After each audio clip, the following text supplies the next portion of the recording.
saya Natalia Jessica Nandita dengan NIM 432221200029. Pada hari ini saya akan mempresentasikan terkait dengan kewirausahaan yaitu business plan. Jadi yang pertama dalam membuat business plan kita itu harus memiliki ringkasan eksekutif. Apa sih ringkasan eksekutif? Ringkasan eksekutif itu adalah ringkasan yang berisi tentang poin-poin penting yang harus kita persiapkan dalam membuat suatu bisnis, seperti apa yang kita jual. Nah, di sini kami ingin menjual alat kesehatan yang mulai dari masker medis, test strip, dan juga lainnya. Nah, kita juga harus menentukan nih target pasar yang mau dituju. Nah, untuk alat kesehatan sendiri, target pasarnya adalah semua orang. Karena alat kesehatan dibutuhkan oleh semua orang. Jadi kami menjual produk yang memang bisa digunakan untuk segala usia dan umum. Nah, selanjutnya ada prospek pertumbuhan bisnis. Nah, prospek ini tuh tergantung dalam keadaan pasar. Kayak kita harus melihat untuk target pasar kita itu tuh seperti apa yang sekarang ini. Misalnya kami itu membuat di zaman sekarang, alat kesehatan memang turun, tapi ada beberapa waktu itu naik saat contohnya virus COVID naik. Nah, itu penjualannya akan mengalami pertumbuhan yang pesat. Tapi untuk keadaan normal, pertumbuhan pasarnya tidak terlalu signifikan. Nah, yang terakhir itu pasti pesaingnya banyak, sehingga kita itu harus memiliki ciri khas dan kita juga harus bisa mengenali pasar kita. Nah, gimana sih supaya kita punya ciri khas? Itu bisa dengan template untuk produk, karena kita berjualan online. Dan juga kita harus bisa menemukan distributor yang bisa memberikan kita harga yang murah, sehingga kita bisa bersaing dengan harga pasar lainnya. Untuk selanjutnya ada di analisis industri. Kita tahu bahwa dari pembeli dan penjual itu sekarang lebih kebanyakan penjual. Maka dari itu kita harus bisa bersaing dengan para penjual. Gimana sih caranya?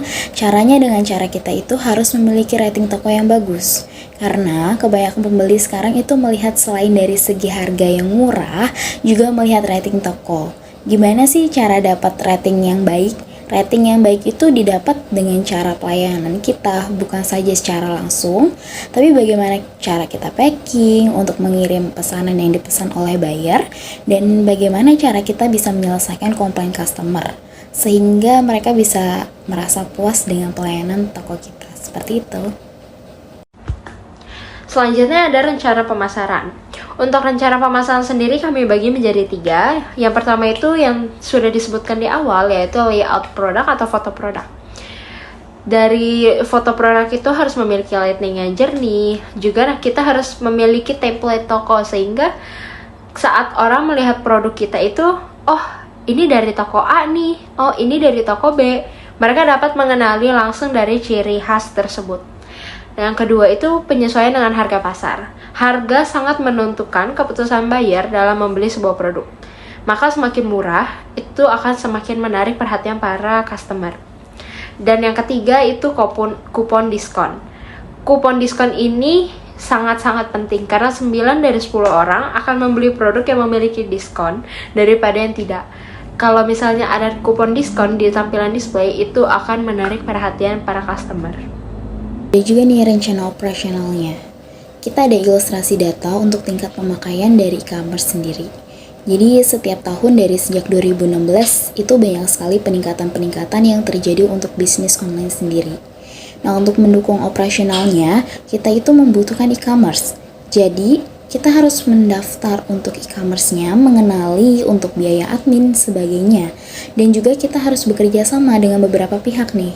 Contohnya itu seperti ekspedisi truk pengiriman logistik untuk memasarkan produk kita ke seluruh Indonesia maupun luar negeri. Nah, dari sini nih kita harus memilih mana e-commerce yang harus kita dahulukan. Yang ramai biasanya kita dahulukan untuk dibuka dan dirapikan dulu nanti. Setelah itu baru step by step kita pindah ke e-commerce lainnya seperti itu. Selanjutnya kita memiliki analisis pasar. Analisis pasar itu seperti apa? Analisis pasar itu contohnya produk test strip. Test strip itu dipakai biasanya pada orang yang berumur berapa? Karena biasanya yang anak-anak tidak mungkin memakai test strip. Jadi untuk test strip biasanya digolongkan untuk penggunaan di atas 30 tahun. Bukan bisa dipakai di atas 30 tahun, tapi kebanyakan orang yang berusia di atas 30 tahun yang lebih memperhatikan untuk kesehatannya. Lalu selanjutnya misalnya masker medis. Untuk masker medis yang reguler biasa digunakan untuk anak-anak remaja. Namun untuk masker medis yang kids atau yang anak-anak biasa digunakan untuk yang masih berusia SD, yang memiliki ukuran wajah yang memang lebih kecil. Itu cara kami untuk menggolongkan target pasar dan analisis kami. Seperti itu. Selanjutnya ada analisis keuangan. Analisis keuangan itu seperti apa? Analisis keuangan itu dari cara kita awal mendapatkan investor atau misalnya kita menggunakan dana kita sendiri. Kita harus membuat untuk analisis keuangannya dari distributor. Kita membutuhkan modal berapa untuk mendapatkan produk tersebut. Lalu kita bisa bagi lagi dengan biaya admin e-commerce untuk biaya packing. Untuk gaji karyawan itu kita harus benar-benar bagi secara jelas di analisis seluruhnya. Sehingga kita bisa mendapatkan harga jual. Harga jual tersebut yang harus memiliki setidaknya margin yang cukup. Atau misalnya kita baru memulai ya marginnya bisa tipis-tipis. Untuk menaikkan rating toko terlebih dahulu itu tergantung dari kebutuhan kita. Kita mau menaikkan nama toko atau memang sudah lancar, seperti itu.